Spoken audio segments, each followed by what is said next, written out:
ज्येष्ठांनो, रसिकांनो, स्नेहांनो, आज साहित्य सम्राट आचार्य प्रल्हाद केशवात्रे यांच्या 117व्या जयंतीला मी आपलं हार्दिक स्वागत करतो.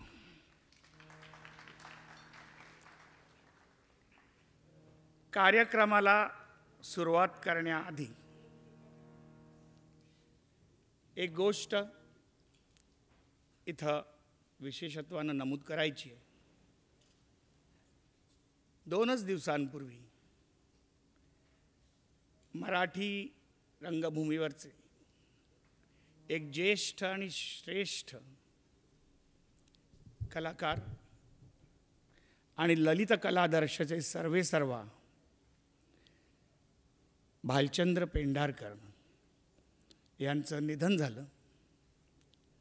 आम्ही आमचं कर्तव्य समजतो की आत्रेयच्या वतीनं आपण सर्वांनी 1 मिनिटभर उभं राहून त्यांना श्रद्धांजली अर्पण करा.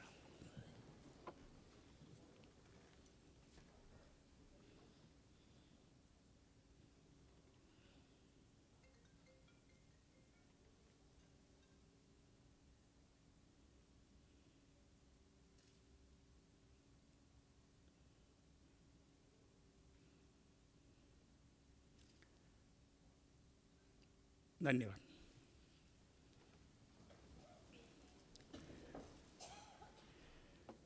आजच्या कार्यक्रमाची सुरुवात नाट्यसंगीताने करायची असा होरा आहे. म्हणून पहिलंच नाट्यगीत भालचंद्र पेंढारकर यांना श्रद्धांजली सुरेश बापट गातील जय गंगे भागीरथ.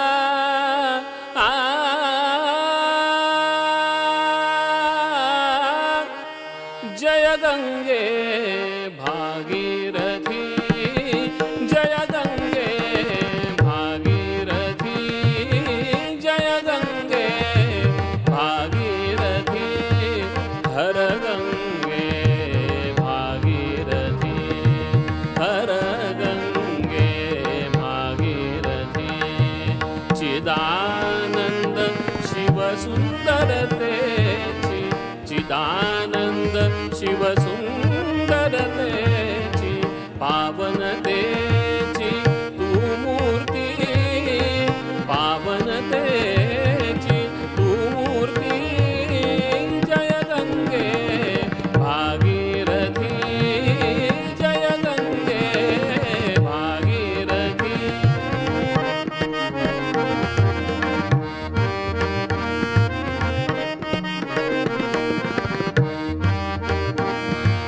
हर गंगे भागीरथी, हर गंगे भागीरथी, हर गंगे भागीरथी, हर गंगे भागीरथी, चिदानंद शिव सुंदरतेची, चिदानंद शिव सुंदरतेची पावनतेची तू मूर्ती, पावनतेची तू मूर्ती, जय गंगे भागीरथी, जय गंगे भागीरथी.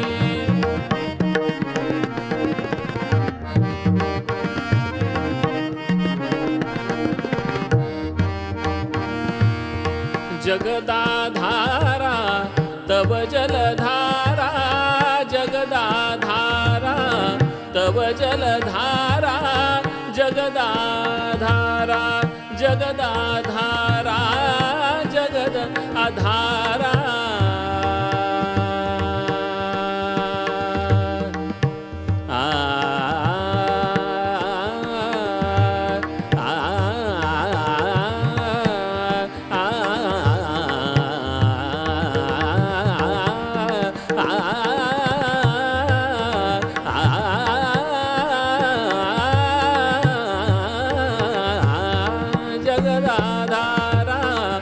तव जलधारा जगदाधारा तव जलधारा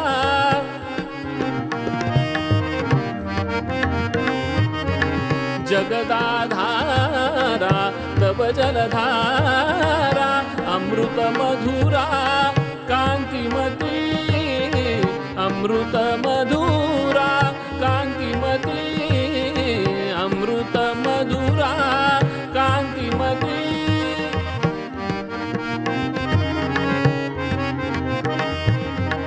अमृत मधुरा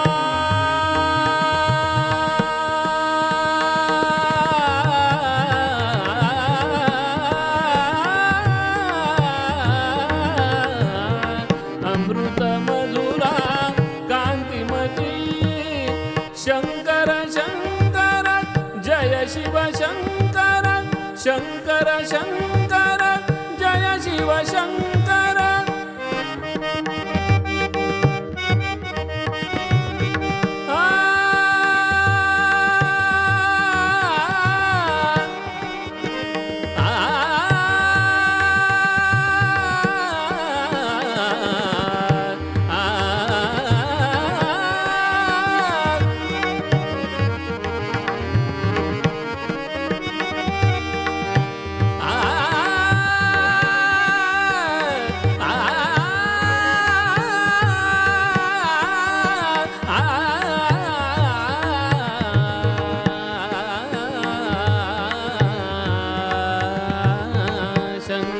शंकर जय शिव शंकर शंकर शंकर जय शिव शंकर लहरी लहरी ज्ञानी नादती शंकर शंकर जय शिव शंकर लहरी लहरी ज्ञानी नादती शंकर शंकर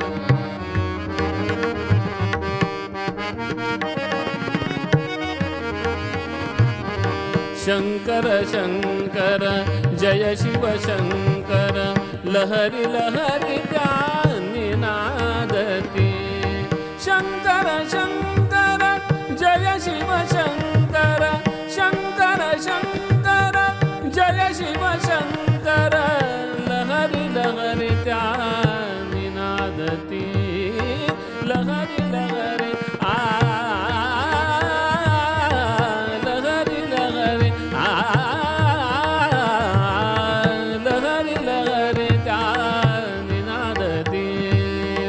लहरी लहरी ज्ञानी नादती जय गंगे भागीरथी जय गंगे जय गंगे जय गंगे भागीरथी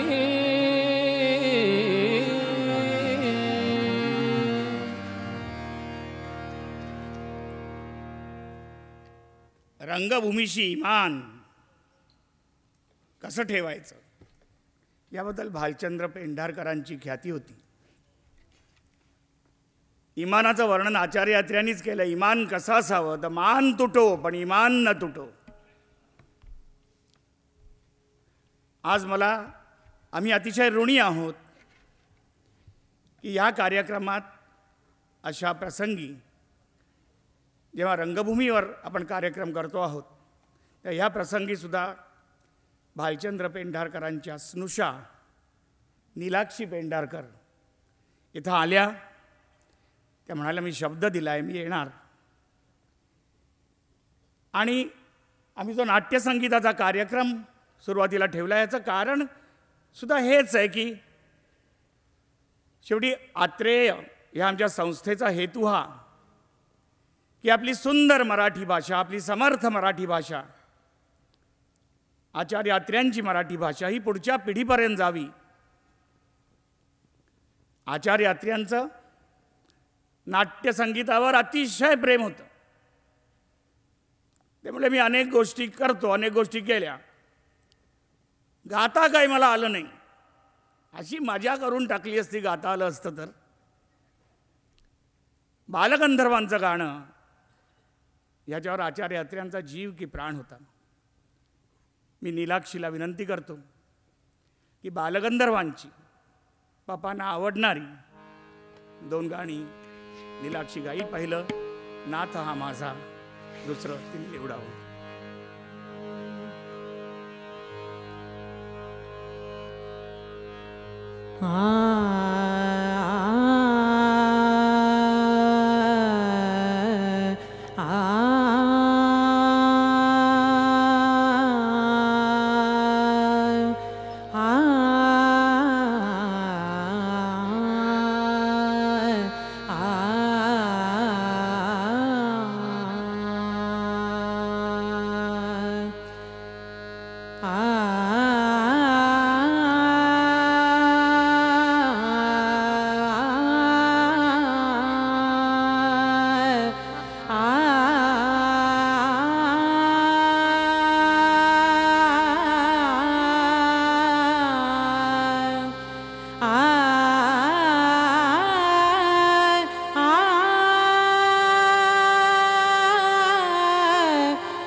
नाथ हा माझा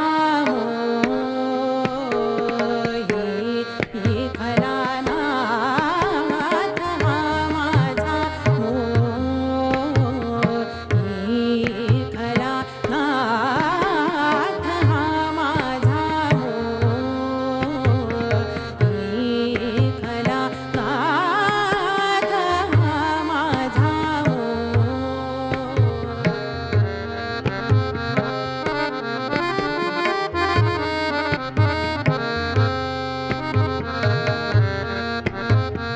नाथ हा माझा मोही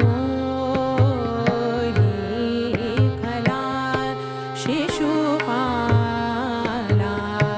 भारी झाला, वीर रुक्मी शिशु समाणिला, नाथ हा माझा मोही विठला, नाथ हा माझा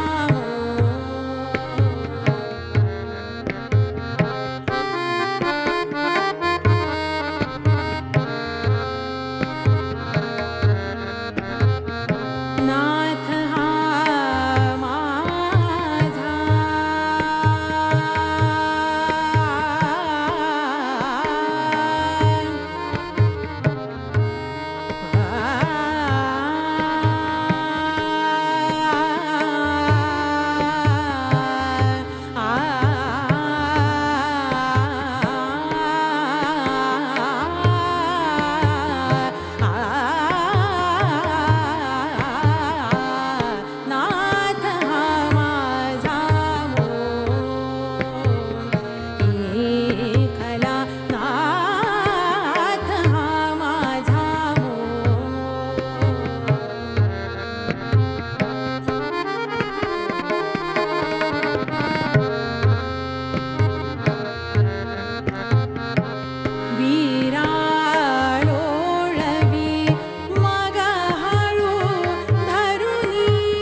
बालगंधर्वांवरती पप्पांचं एवढं प्रेम होतं. बालगंधर्व गेले आणि त्यांनी एक टाकी अग्रलेख लिहून काढला, असा बालगंधर्व पुन्हा न होणे. आणि तो गेला, मुद्रण खात्यात गेला. तो मुद्रकांनी तो सगळा त्याचे रकाने बांधले आणि बातमी आली की अजून गेलेले नाही आहेत. म्हणजे राहून देत असतात. 2 दिवस गेले. त्यावेळेला मुद्रण व्हायचं, ते मुद्रणाचे खिळे असायचे कंपोज खात्यातले. ते दुसऱ्या बातम्यांना काही अक्षरांचे खिळे कमी पडायला लागले. म्हणून एका कंपोजिटरनी त्यातले काही खेळ काढले आणि तिकडे वापरले. मग एकाने काढले म्हणून दुसऱ्याने काढले, दुसऱ्याने काढले म्हणून तिसऱ्याने काढले, आणि तेवढ्यात बातमी आली की बालगंधर्व गेले. तो संपूर्ण अग्रलेख पप्पांनी तसाच तिथंच घरी होते, फोनवरती पुन्हा एक तोंडी डिक्टेट केला आणि संपूर्ण अग्रलेख तसाच्या तसा पुन्हा, असा बालगंधर्व पुन्हा न होणे. बालगंधर्वांचं त्यांचं दुसरं आवडतं गाणं, जोहार मायबाप जोहार.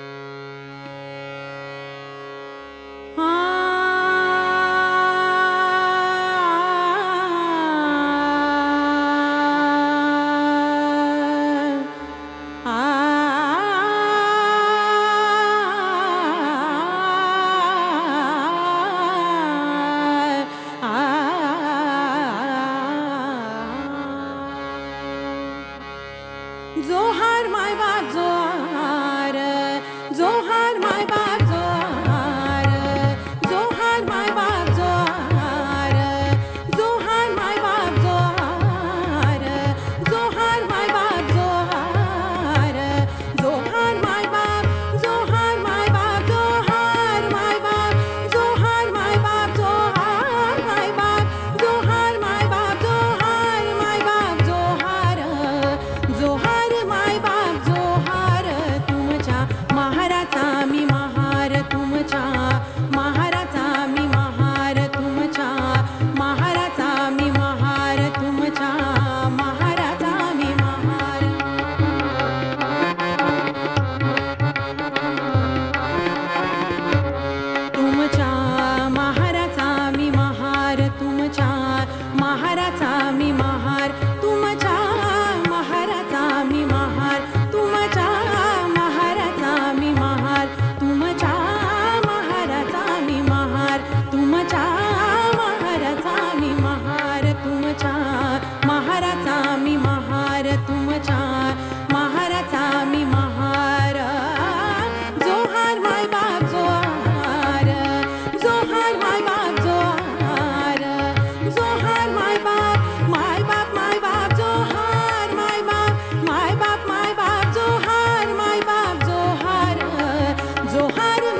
महाराचा मी महार तुमच्या महाराचा मी महार तुमच्या महाराचा मी महार तुमच्या महाराचा मी महार जोहार माय बाप जोहार जोहार माय बाप जोहार महाराचा मी महार तुमच्या महाराचा मी महार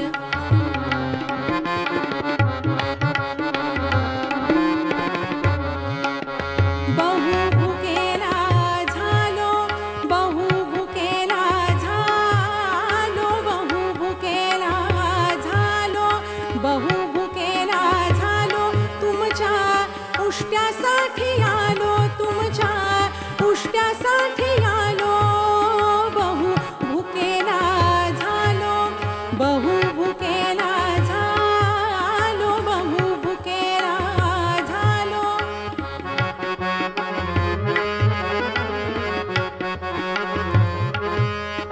भुकेला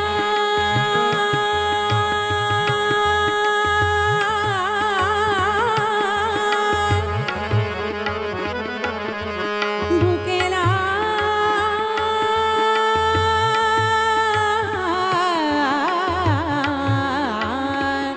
भुकेला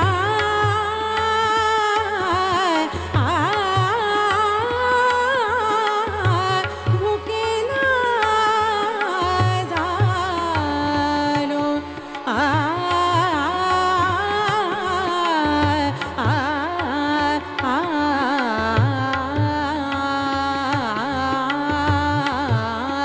बहु भुकेला झालो बहु भुकेला झालो तुमच्या उष्ट्यासाठी आलो तुमच्या उष्ट्यासाठी आलो चोखा म्हणे पाटी आणली चोखा म्हणे पाटी आणली चोखा म्हणे पाटी आणली तुमच्या उष्ट्यासाठी आणली तुमच्या उष्ट्यासाठी आणली तुमच्या उष्ट्यासाठी जोहार माय बाप जोहार जोहार माय बाप जोहार जोहार माय बाप जोहार माय बाप जोहार माय बाप जोहार तुमच्या महाराचा मी महार तुमच्या महाराचा मी महार तुमच्या महाराचा मी महार महाराचा मी महार तुमच्या महाराचा मी महार महाराचा मी महार तुमच्या महाराचा मी महार महाराचा मी महार तुमच्या महाराचा मी महार महाराचा मी महार तुमच्या महाराचा मी महार महाराचा मी महार तुमच्या महाराचा मी महार महाराचा मी महार तुमच्या महाराचा मी महार तुमच्या महाराचा मी महार तुमच्या महाराचा मी महार तुमच्या महाराचा मी महार जोहार माय बाप जोहार जोहार माय बाप जोहार माय बाप जोहार माय बाप जोहार तुमच्या महाराचा मी महार तुमच्या महाराचा मी महार तुमच्या महाराचा मी महार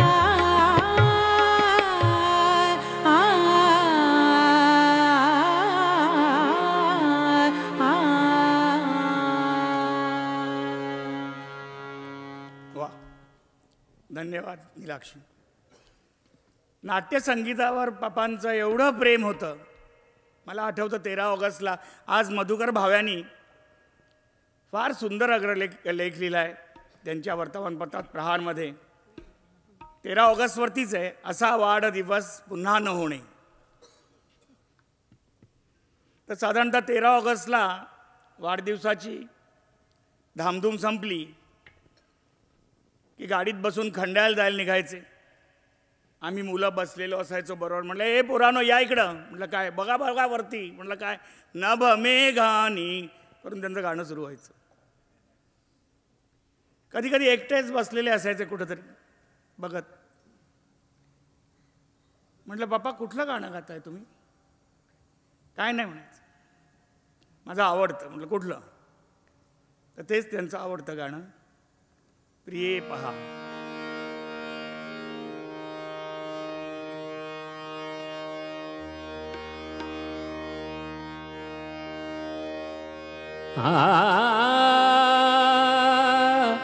प्रिये पहा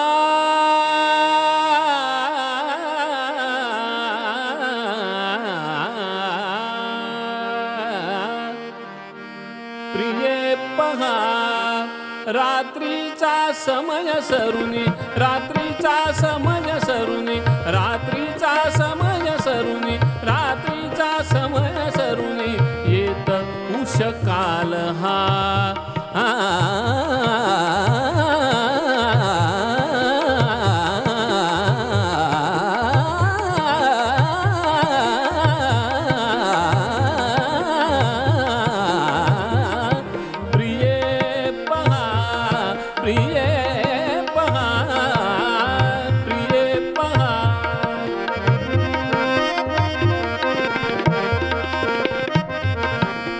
थंडगार वात सुटत थंडगार वात सुटत थंडगार वात सुटत थंडगार वात सुटत दीपतेज मंद होत दीपतेज मंद होत दिग्वदने स्वच्छ करीत दिग्वदने स्वच्छ करीत अरुण पसरी निज महा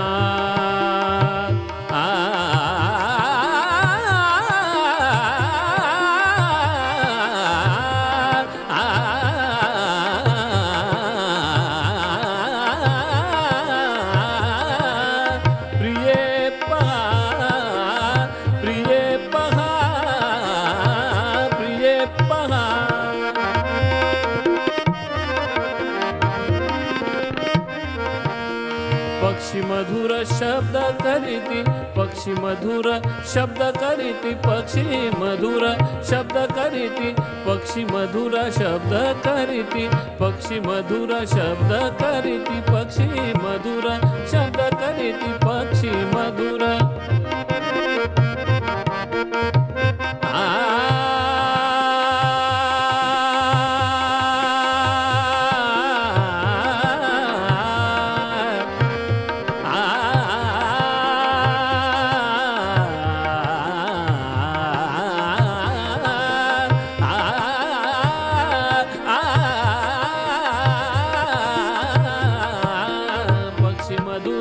शब्द करीती पक्षी मधुर शब्द करीती पक्षी मधुर शब्द करीती पक्षी मधुर शब्द करीती गुंजारव मधुपवरीती गुंजारव मधुपवरीती गुंजारव मधुपवरीती गुंजारव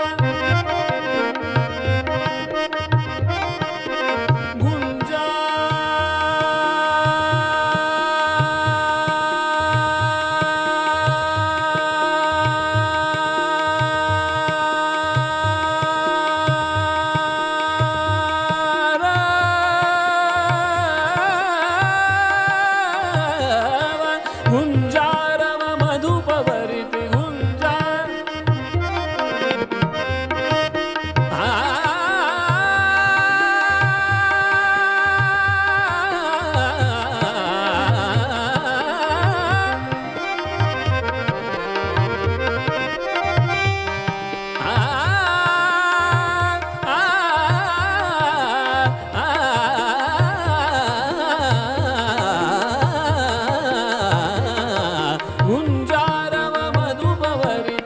विरल पर्ण शाखी होती विरल पर्ण शाखी होती विकसन ये जलरुहा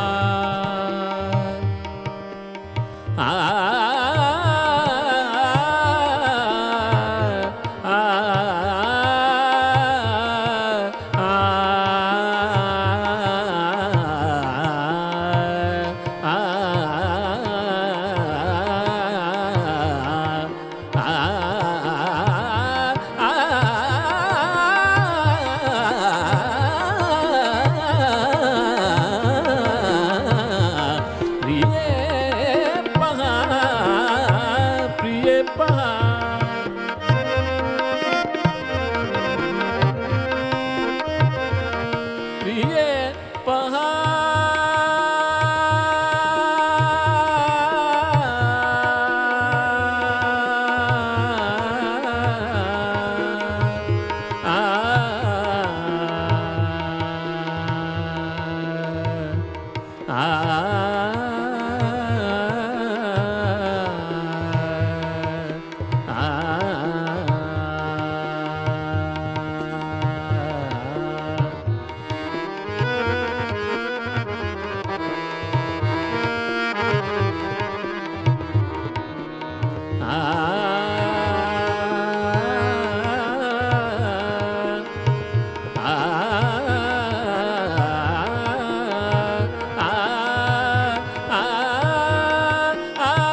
सुख दुखा विसरून या, सुख दुखा विसरून या, सुख दुखा विसरून या, विसरून या.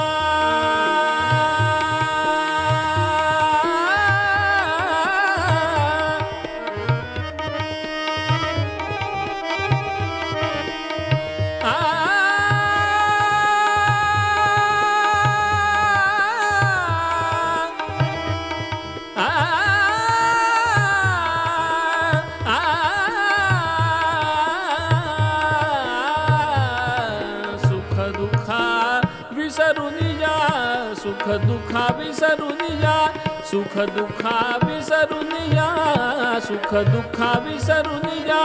गेले जय विश्वलया, गेले जय विश्वलया, स्थिती निजती सेवाया.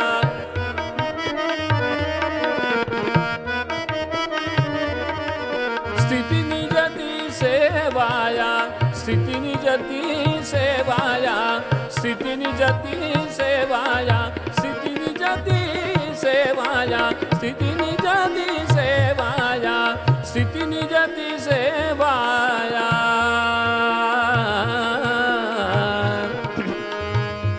उठले की तेची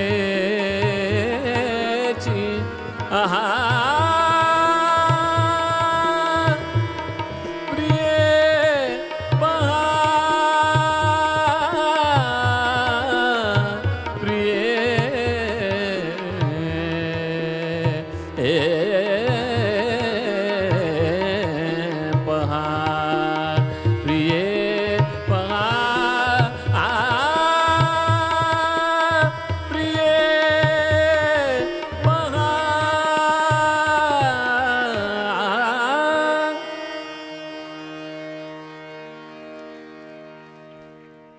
धन्यवाद सुरेश, धन्यवाद नीलाक्षी. आपल्या सर्वांनी यांचं जोरदार टाळ्यांनी आम्ही यांचे ऋणी आहोत.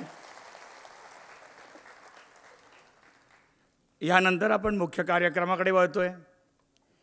मी सर्व मान्यवरांना विनंती करतो की कृपया आपण रंगमंचावरती स्थानापन्न व्हावं.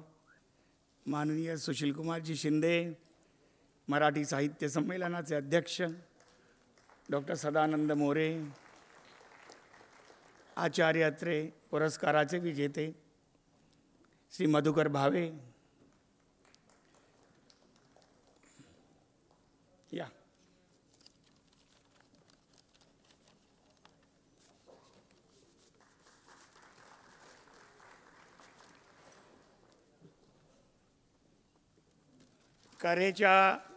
करेचे पाणी या चरित्र ग्रंथाच्या लेखिका आचार्य अत्रेंच्या द्वितीय कन्या मीना देशपांडे,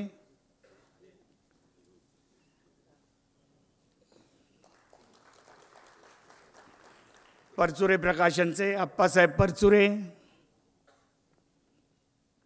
आणि डिंपल पब्लिकेशनचे अशोक मुळे यांनी रंगमंचावर यावं. हे कुठे आहे कार्यक्रमाचं? हे कुठे? प्रत्येकाच्या हातात देऊन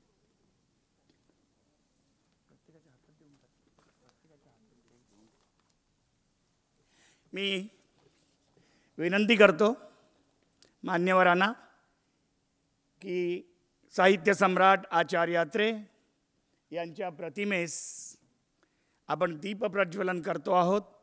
त्याच वेळी आपण पुष्पांजली अर्पण करावी.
आज दोन महत्त्वाचे कार्यक्रम इथं आहेत. एक म्हणजे पुस्तक प्रकाशनाचा सोहळा आणि दुसरा म्हणजे साहित्य सम्राट आचार्य अत्रे यांच्या नावाने दिलं जाणारं मानचिन्ह आणि पुरस्कार यांचं प्रदान. 3 पुस्तकं आपण आज प्रकाशित करतो आहोत. त्यातलं महत्त्वाचं पुस्तक म्हणजे कऱ्हेचं पाणी. जगाच्या इतिहासात, आणि हे अतिशयोक्तीने बोलत नाही, एवढं प्रचंड इतकं मोठं आत्मचरित्र दुसरं नाही. पण आचार्य अत्र्यांनी सांगितलं होतं की मी माझं आत्मचरित्र लिहीन ते 1 मे 1960 हे ज्या दिवशी महाराष्ट्र मिळाला त्या दिवसापर्यंतच मी माझं आत्मचरित्र लिहीन, पुढे नाही. आणि खरोखरच 5 खंड त्यांनी लिहिले. त्यातल्या 5व्या खंडाचा शेवट 1 मे 1960 हा आहे. आणि शेवटचं वाक्य असं आहे की महाराष्ट्र मिळाले, आता मला अर्धोन्मिलित नेत्रांनी महाराष्ट्र मातेच्या चरणी थोडी विश्रांती घेऊन द्या.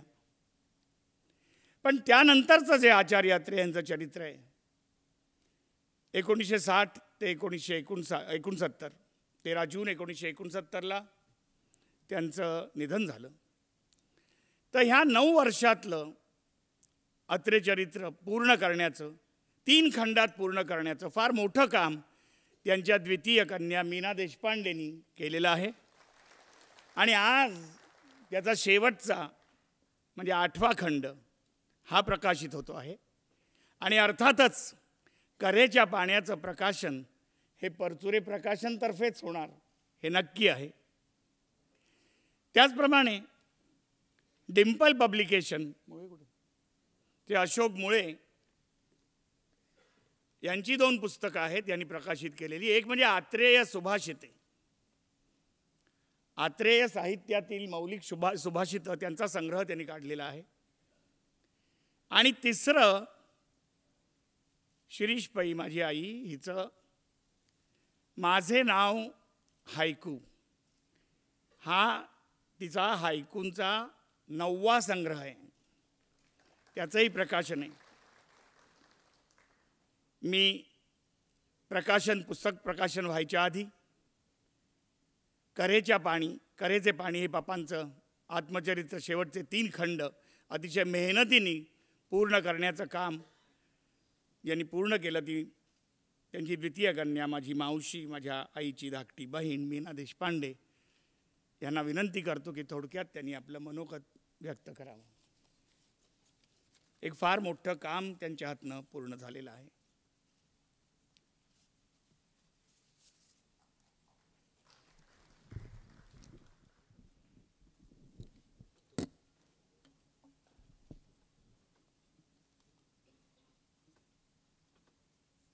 नमस्कार.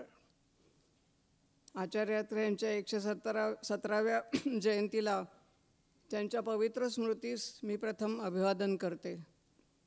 आजच्या समारंभाचे अध्यक्ष माननीय सुशीलकुमारजी शिंदे, मराठी साहित्य संमेलनाचे अध्यक्ष डॉक्टर सदानंद मोरे, आचार्य अत्रे पारितोषिकाचे यंदाचे मानकरी ज्येष्ठ पत्रकार श्री मधुकर भावे आणि सर्व उपस्थित मान्यवर, आपण सर्व अत्रेप्रेमी रसिक हो. आज आचार्य अत्रे यांच्या जयंतीच्या सुमुहूर्तावर कऱ्हेचे पाणी ह्या अत्रे चरित्राचा 8वा खंड प्रकाशित आहे, याबद्दल मला अतिशय आनंद वाटत आहे. आचार्य अत्रे चरित्राचे 6, 7 वा 8वा असे एकूण 3 खंड प्रकाशित झाले. या कार्यात ज्यांचे सहाय्य लाभले त्यांना विशेषतः माझी भगिनी शिरीष पै आणि या खंडाचे प्रकाशक श्री आप्पा परचुरे, नरेन परचुरे यांना मी मनपूर्वक धन्यवाद देते. कऱ्हेचे पाणी ह्या आपल्या आत्मचरित्राचे आचार्य अत्रेंनी 5 खंड लिहिले आहेत. माझ्या आत्मचरित्रात मीला महत्त्व नाही. महाराष्ट्रात ज्या ऐतिहासिक, सामाजिक, राजकीय आणि वाङ्मयीन घटना घडल्या त्याचा वृत्तांत सांगण्यासाठी आत्मचरित्र हे एक निमित्त आहे, असे आचार्य अत्रेंनी आपल्या आत्मचरित्राचे प्रयोजन सांगितले आहे. त्यांच्या या त्यांच्या ह्या उक्तीचा धागा पकडूनच मी त्यांच्या चरित्राचा पट विणलेला आहे. 1 मे 1960 रोजी मुंबईसह संयुक्त महाराष्ट्र निर्माण झाला. या घटनेनं आचार्य अत्रे यांनी आपल्या आत्मचरित्राच्या 5व्या खंडाचा शेवट केला आहे.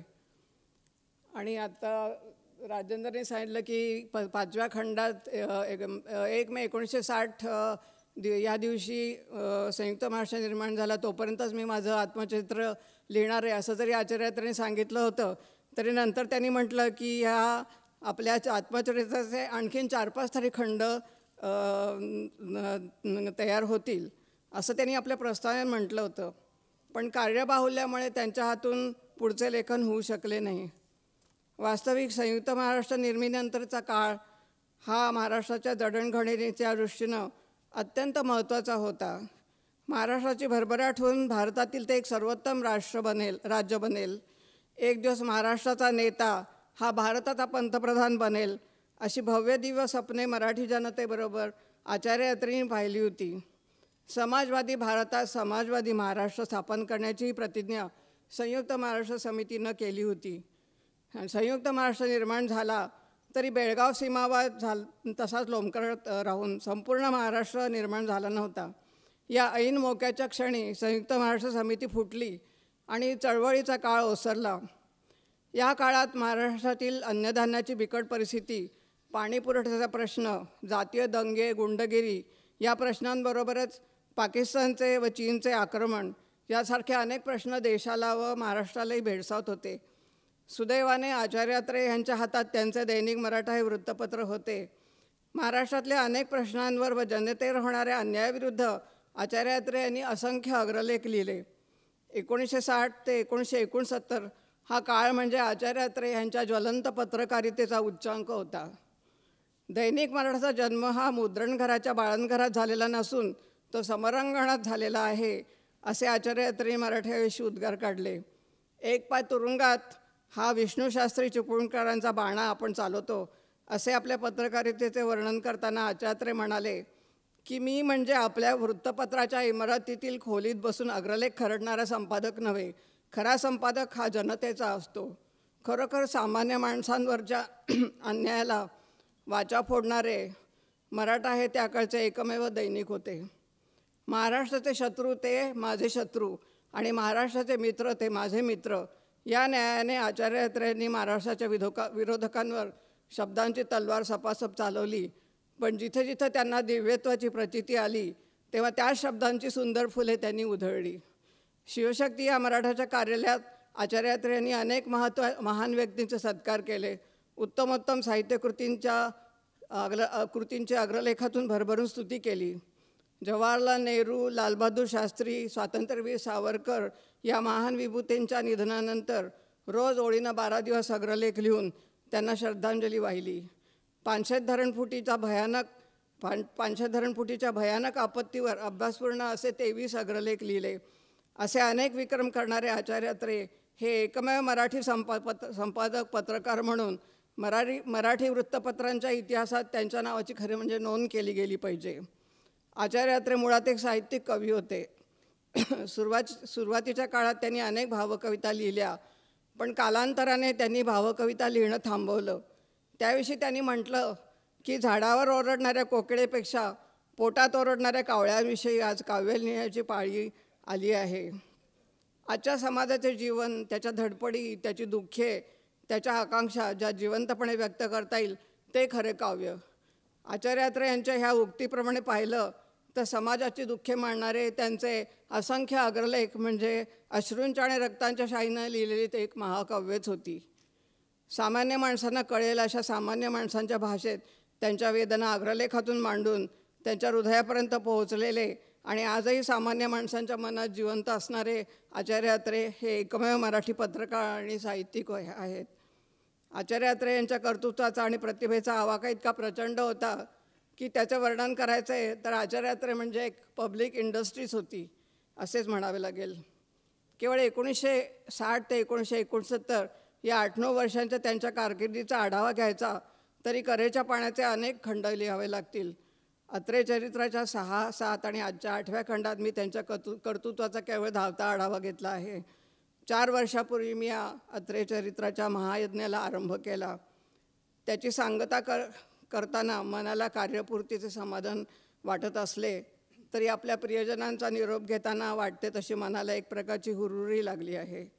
याच भावनेने मी आपला निरोप घेते आणि जगेन तर महाराष्ट्रासाठी आणि मरेन तर महाराष्ट्रासाठी इतके प्रेम करणाऱ्या आचार्य अत्रे या माझ्या वडिलांच्या चरणी हा करेच्या पाण्याचा अर्घ अर्पण करते. धन्यवाद.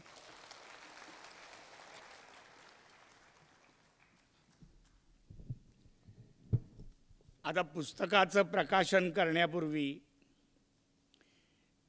मी विनंती करतो, आजचे जे मान्यवर तिघे आहेत तर अलौकिक पै, विपाशा पै आणि श्रीमा पै यांनी त्यांना पुष्पगुच्छ देऊन त्यांचं स्वागत करावं.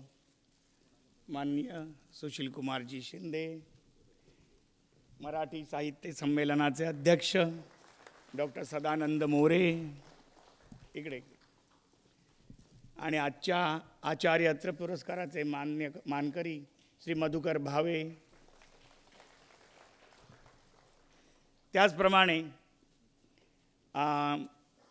रंगमंचावर जे उपस्थित आहेत ते आमचे प्रकाशक आप्पासाहेब परचुरे आणि अशोक मुळे, आणि कऱ्हेच्या पाण्याचा 8वा खंड पूर्ण केला याबद्दलही अभिनंदन करून मीना देशपांडे यांनाही पुष्पगुच्छ अर्पण करावेत अशी मी विनंती करतो.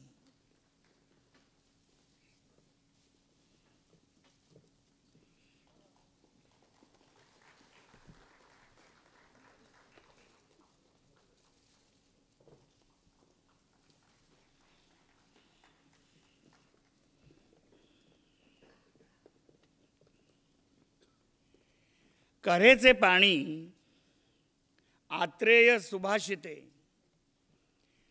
आणि माझे नाव हायकू या 3 पुस्तकांचं प्रकाशन करायचं कोणाकडनं, हा मोठा प्रश्न होता. तेव्हा निव्वळ मराठी साहित्य संमेलनाचे अध्यक्ष म्हणून नाहीत, तर आज महाराष्ट्रात अगदी जे बोटावर नाव घेण्या इतके विद्वान, लेखक, संशोधक, इतिहासकार आहेत,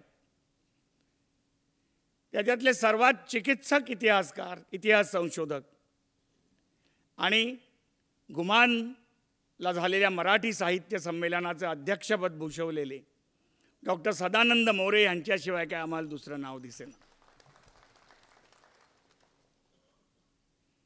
त्यांच्या साहित्यिक कर्तृत्वामुळेच नाही तर त्यांचं आचार्य अत्र्यांवरचं प्रेम, आचार्य अत्रे आणि डॉक्टर सदानंद मोरे यांच्यात असलेले काही समान धागे. डॉक्टर सदानंद मोरे हे तुकाराम महाराजांचे 10वे वंशज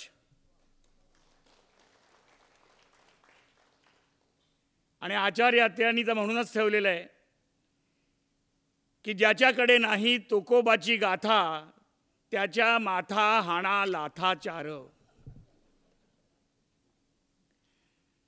त्यांचं गरजा महाराष्ट्र सारखं पुस्तक, आज ते इथं आले, आम्ही त्यांचे अत्यंत आभारी आहोत. आणि ह्या पुस्तकांचं प्रकाशन एवढ्या विद्वान माणसाच्या हातून आपल्या रसिकांसमोर करण्याची आम्हाला संधी मिळाली, याबद्दलही आम्ही त्यांचे आभारी आहोत.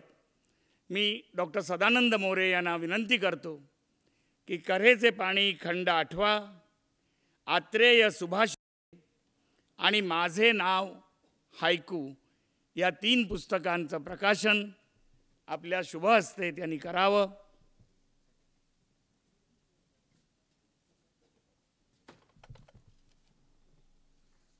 सगळ्यांच्या हातात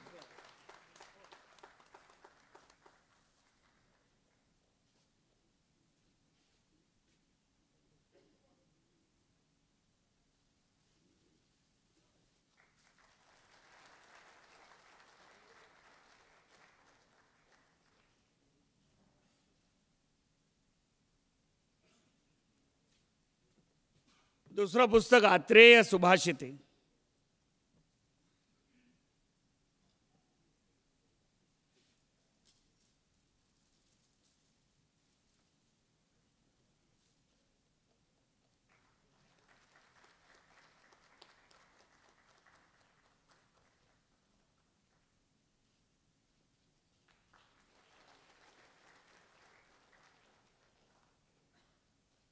तिसरं पुस्तक माझ्या आईचा 9वा हायकू संग्रह, माझे नाव हायकू.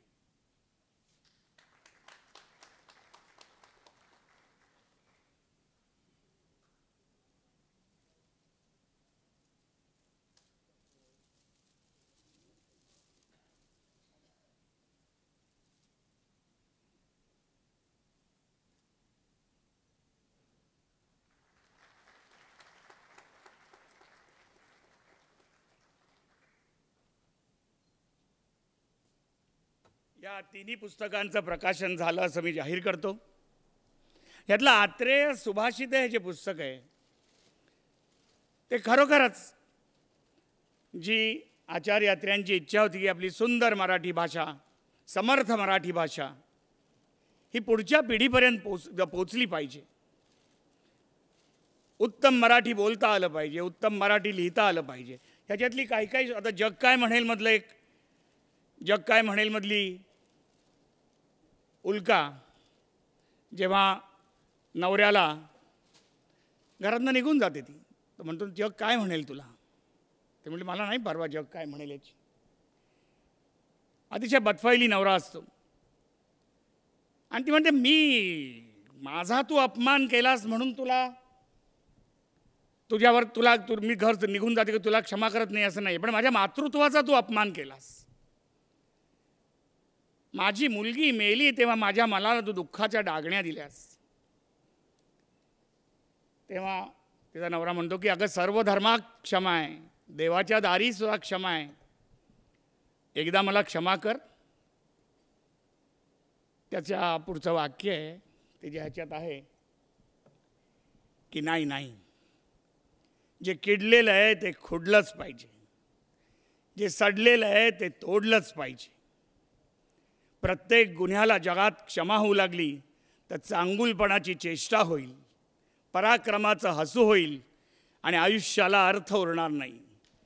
क्षमा हे देवांचं भूषण असलं तरी ते पशूंचं रक्षण होऊ शकत नाही.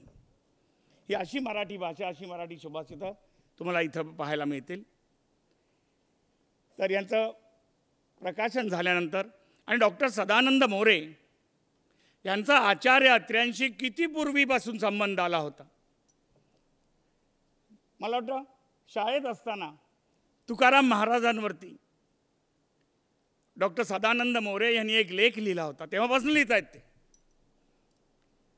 आणि त्याच काही कामाकरता देहूला गेले होते आचार्य अत्रे. बाबांनी त्यांनी सांगितलं तो मराठात लेख आलेला आहे, त्याचा लेखक आले तुम्हाला भेटायला. म्हणले हा एवढा मुलगा आणि एवढा मोठा लेख लिहितो.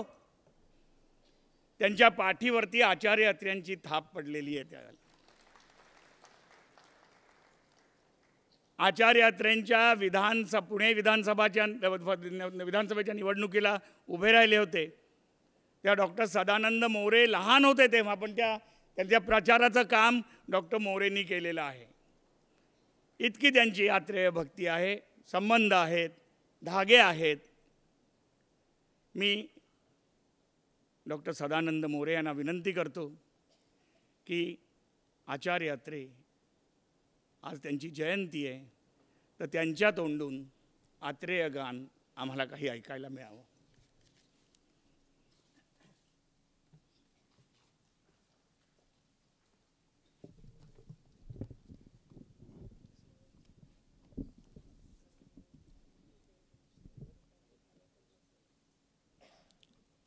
आदरणीय सुशीलकुमार शिंदे साहेब, मधुकर भावे, मीनाताई,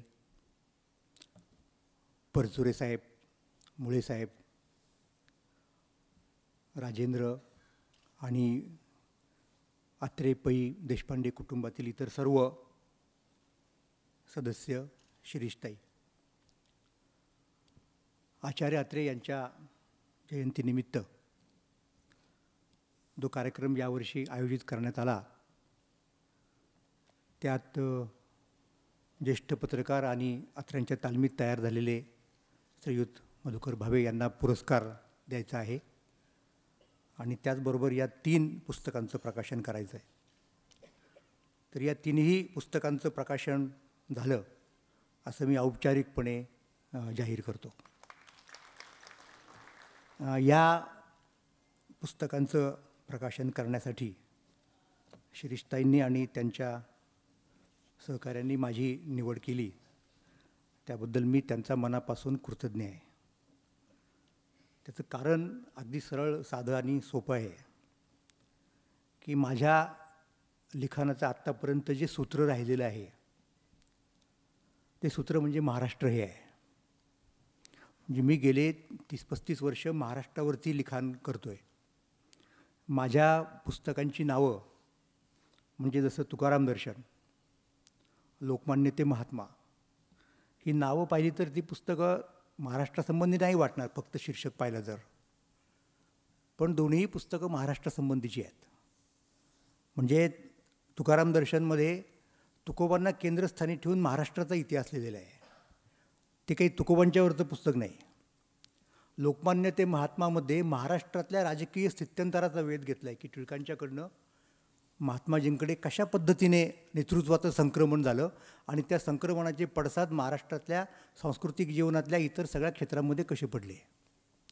म्हणजे हे महाराष्ट्रावरचं लिखाण आहे. त्याच्यानंतर गरजा महाराष्ट्र हे पुस्तक मी लिहिलं, ते तर सरळ सरळ महाराष्ट्राबद्दलचं आहे की सातवाहन पूर्व काळापासून तर 1960पर्यंत महाराष्ट्र नावाच्या एका प्रकरणाची जडणघडण कशी झाली, हा त्या पुस्तकाचा इश्यू आहे, म्हणजे विषय आहे. तुम्हाला सांगायचं काय की माझ्या लेखनाचं सूत्र हे महाराष्ट्र आहे आणि त्याची प्रेरणा आचार्य अत्रे ही आहे. आणि ती लहानपणापासून आहे. म्हणजे त्याचं झालं असं की माझे वडील हे आचार्य अत्र्यांचे चाहते होते. ते स्वातंत्र्य सैनिक होते वगैरे वगैरे, तो भाग मी सांगत नाही. पण त्यामुळं माझ्या घरी माझ्या लहानपणी 2 वर्तमानपत्र यायची, एक दैनिक मराठा आणि दुसरं वारा कोठारींचा दैनिक प्रभात. तेव्हा लहानपणी मी जे शिकलो वाचायला ते मराठा वाचत वाचतच शिकलो असंही मी तुम्हाला सांगू इच्छितो. आणि मग हळूहळू 1960 साली संयुक्त महाराष्ट्र झाला, ते आपण जाणतो. आणि पुढे झालं असं की समिती पण फुटली लगेच. आणि समिती फुटल्यानंतरचा सगळा इतिहास खरं तर मराठ्याच्या माध्यमातून माझ्या अंतःकरणात तो ठसलेला आहे. पण मला त्याचं फार दुःख झालं. लहान वय होतं पण तरीसुद्धा वडिलांशी मी चर्चा करायचो या गोष्टींबद्दल. जी गोष्ट समजली नाही ती त्यांच्याकडनं समजून घ्यायचो. दुसरे एक आमचे पंढरपूरचे चुलते होते भागवत महाराज देहूकर, त्यांचाही खूप अभ्यास होता या सगळ्या सामाजिक राजकीय भानगडींचा, तर त्यांच्याकडनंही समजावून घ्यायचो. आणि बघता बघता मी आपोआप संपूर्ण महाराष्ट्रवादी झालो, आचार्य अत्र्यांचा भक्त बनलो. कसं ते मला कळलं पण नाही.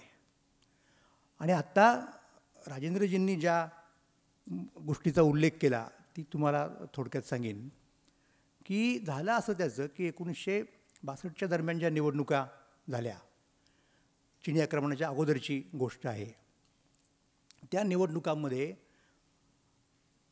पक्ष फुटले होते. म्हणजे प्रजा समाजवादी पक्ष बाहेर पडला, जनसंघ बाहेर पडला समितीमधनं. आणि तरी पण समिती राहिली, तिला संपूर्ण महाराष्ट्र समिती म्हणा काही म्हणा. आणि त्या समितीच्या वतीनं उमेदवार महाराष्ट्रभर उभे करण्यात आले. तर पुण्याचं जे सीट होतं लोकसभेचं दिल्लीचं, ते समितीने रिपब्लिकन पार्टीला सोडलं. परंतु रिपब्लिकन पक्षाला असं वाटलं की इथे लढण्यासाठी आपल्याकडे तुल्यबळ माणूस नाही, कारण समोरची माणसं कोण होती, शंकरराव मोरे काँग्रेसचे होते, जगन्नाथराव जोशी जनसंघाचे होते आणि नानासाहेब गोरे प्रजा समाजवादी पक्षाचे होते. तर यांच्याशी कोण लढणार. तर रिपब्लिकन पक्षाने अशी विनंती केली अत्र्यांना की आमच्या वतीने तुम्ही लढवा, आमच्या चिन्हावरती लढवा, म्हणजे हत्ती चिन्ह घेऊन लढवा. आणि आचार्य अत्र्यांनी समितीसाठी पण रिपब्लिकन पक्षाच्या वतीनं फॉर्म भरला आणि ते उभे राहिले. आमच्या मतदारसंघामध्ये चौरंगी लढत झाली. आणि आता निवडणूक पटल्यानंतर तुम्हाला कल्पना आहे, ही सगळी मंडळी बाकीची सुद्धा मातब्बर होती, त्यांचे पक्ष मातब्बर होते. त्या मानानं देहू गावामध्ये रिपब्लिकन पक्षाचे लोक असे किती मातब्बर असणार. त्यामुळं बाकीच्या लोकांचा प्रचार सुरू झाला जोरात. आज याची मिरवणूक निघाली, उद्या त्याचा मोर्चा आला, आणखीन मग याची सभा झाली, मोठमोठे लोक सगळे यायला लागले, पोस्टर सगळीकडे झळकली. परंतु आचार्य अत्र्यांचं आणि त्यांच्याबरोबर उमेदवार सभेचे पण त्यांचे उमेदवार होते ॲडव्होकेट B.D. कांबळे, जे नंतर श्रीगोंद्यातून केव्हा तरी निवडून आले होते पुढच्या काळात, तुम्हाला आठवत असेल, बाजीराव दशरथ. तर हे सगळा मारा सुरू झाला प्रचाराचा आणि अत्र्यांचा प्रचार करायला कुणी यायला तयार नाही. कुठे नाव नाही, कुठे सभा नाही, कुठे मिरवणूक नाही, कुठे झेंडा नाही, कुठे पोस्टर नाही. तर मी प्रचंड अस्वस्थ झालो. मी तुम्हाला गंमत सांगू थोडी बाहेर जाऊन याच्या, की संयुक्त महाराष्ट्र समितीचं नाव काय येईना या सगळ्या फाटाफुटीनंतर मला खूप अस्वस्थ व्हायला झालं. आणि त्यावेळेला एक प्रथा महाराष्ट्रामध्ये आणि आमच्या देऊपर्यंत आली होती. ती म्हणजे काय की एखादी व्यक्ती जर गेली तर त्याच्या काय म्हणत त्याला दैहिक म्हणतो आपण,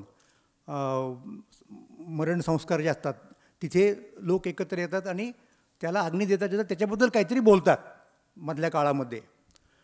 तर गावातला एखादा माणूस गेला की लोक सगळे एकत्र यायचे आणि व्हायचं काय माहिती का, कुणीतरी उठायचं आणि मी सांगायचं की मी प्रजा समाजवादी पक्षातर्फे श्रद्धांजली वाहतो. कुणीतरी सांगायचं की मी जनसंघातर्फे वाहतो. म्हणलं समितीतर्फे कसं काय कुणी वाहत नाही, कारण कुणी नव्हतंच ना. मग मी लहान असताना उभा राहायचो आणि म्हणतो की मला श्रद्धांजली व्हायची.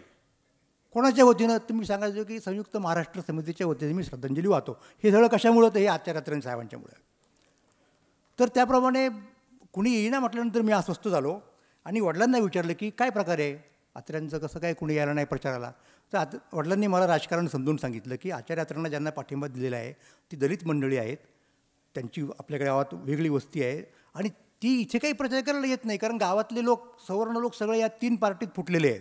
कुणी जनसंघाचं आहे, कुणी काँग्रेसचं आहे आणि कुणी PSPचं आहे. त्यामुळं इथे कुणी त्यांचं नाव घेणार नाही म्हणून ते येत नाही. मी म्हणलं असं कसं होईल, मी बघतो काय करायचं ते. आणि माझ्या वर्गातली जी मुलं होती वस्तीमधली त्यांना मी भेटलो. मला म्हणलं तुमच्या घरी येऊन चला, तुमच्या वडिलांची तुमच्या भावाची जे कोणी असतील त्यांची गाठ घालून द्या. त्याप्रमाणे मी गेलो आणि त्यांना म्हटलं आपला प्रचार अजून कसा सुरू झालेला नाही, काय प्रकार आहे झाला पाहिजे. त्यांनी पण त्यांची अडचण सांगितली. मी म्हणलं काही काळजी करू नका, मी आहे. मग त्यांनी पुण्यावरनं प्रचार साहित्य आणलं. मग ती पोस्टर्स, ती खळ आणि वस्तीवरची मुलं आमची मित्र असलेले आम्ही अख्ख्या गावात ते सगळं लावलं. तर मी सगळ्यात लहान प्रचारक आचार्यांचा त्यावेळेला होतो. कितीतरी 10 ते 12 वर्ष हे माझं वय असेल. नंतर आचार्यांची सभा झाली गावामध्ये आणि तीसुद्धा गावात नाही झाली, ती चावडीवरची झाली वस्तीत. कारण प्रत्येक प्रश्न असं होता की गावात लोक येतात न येतात, बहिष्कार टाकला असतं की नाही. मी तिथे गेलो अर्थात आणि त्या मंडळींनी मला माझा परिचय करून दिला की हा आपला प्रचारक आहे. तेव्हा ती थाप माझ्या पाठीवरती पडली. आणि त्याच्यानंतर दुसरा जो मुद्दा होता की मी काहीतरी 11वीला असेल तेव्हा मी तुकोबांच्यावरचा एक लेख लिहिला तुकाराम बीजेच्या आसपास. तो साहेबांनी छापला मराठामध्ये आणि नेमके त्याच दिवशी ते संध्याकाळी देहूला दर्शनासाठी आले. तुकोबांचे परम भक्त होते आणि आल्यानंतर चौकशी केली की हा लेख कुणी दिला. त्याला बोलून आणा त्या लेखकाला.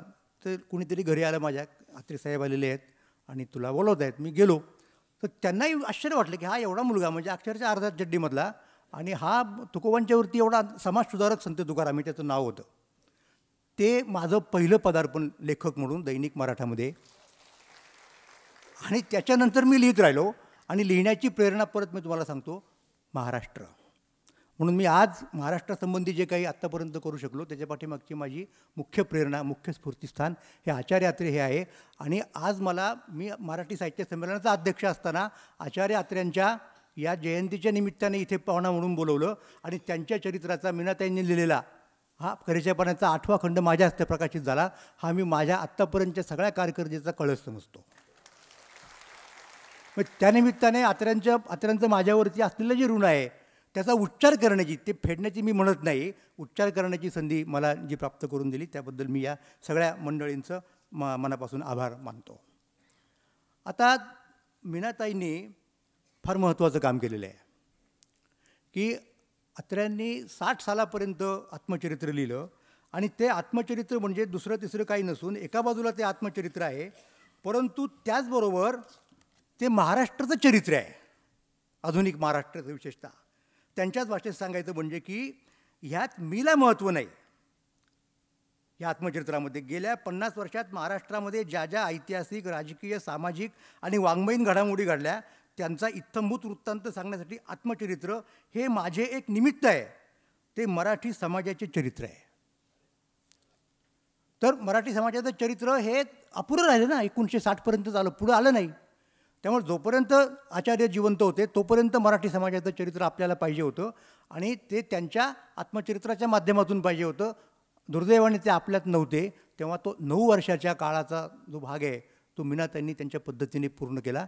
याबद्दल मी त्यांना मनापासून महाराष्ट्राच्या वतीने धन्यवाद देतो. साहित्य संमेलनाचा अध्यक्ष म्हणून धन्यवाद देतो.